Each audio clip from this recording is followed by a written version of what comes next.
House hacking is one of the greatest paths to financial freedom. Stick around for details on my journey.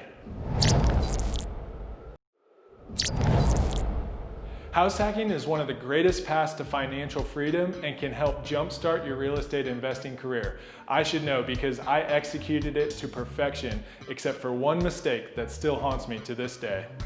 When my wife and I were both stuck in dead-end jobs and living in my in-laws' basement, I was motivated and read two books, Robert Kiyosaki's Rich Dad, Poor Dad, and Larry Loftis, Investing in Duplexes, Triplexes, and Fourplexes. This is what helped motivate me to invest in our first property.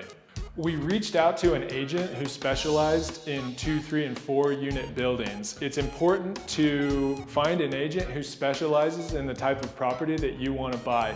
Make sure that you like them and you're comfortable with them. In fact, interview a few of them because there's a lot of agents out there. I'm an agent myself, and not all agents work with all clients and vice versa. So make sure you do your homework and find somebody that specializes in the type of property you want.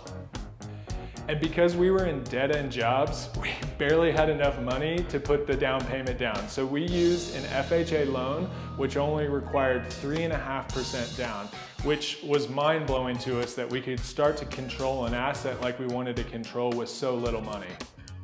In the end, our plan worked exactly as we had mapped out. We lived in each unit, we renovated them, and we raised the rents. We added so much equity to the property, somewhere in the range of 30 to 35%, that we were able to then do a cash out refinance and pull that money out tax-free. My big regret and mistake that I mentioned is not thinking big enough and far enough into the future. What we should have done is taken that money that we had just got from our cash out refinance, tax-free mind you, and gone and done this again. We should have just repeated the same process and executed it to perfection again. I want you to know this because you shouldn't make this same mistake. If you're at a point in your life where you can achieve this and you can go buy another one and you don't mind doing it, you absolutely should, because you can scale so much faster. When I look back, we were just young and inexperienced, but I'm so glad we got out of our comfort zone and kind of went that unconventional route. We actually still own that property today. It cash flows great. We are expecting and planning to possibly sell that building this year and scale up into more units. Ever since we bought that property, it spearheaded this journey towards financial freedom. We've partnered and participated in other real estate ventures. We developed properties. We own multiple buildings now. But all of this comes with experience. It comes with education.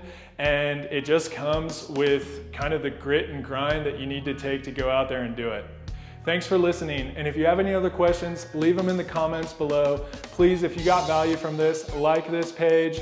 We'll be putting out more information on real estate investing. Thank you.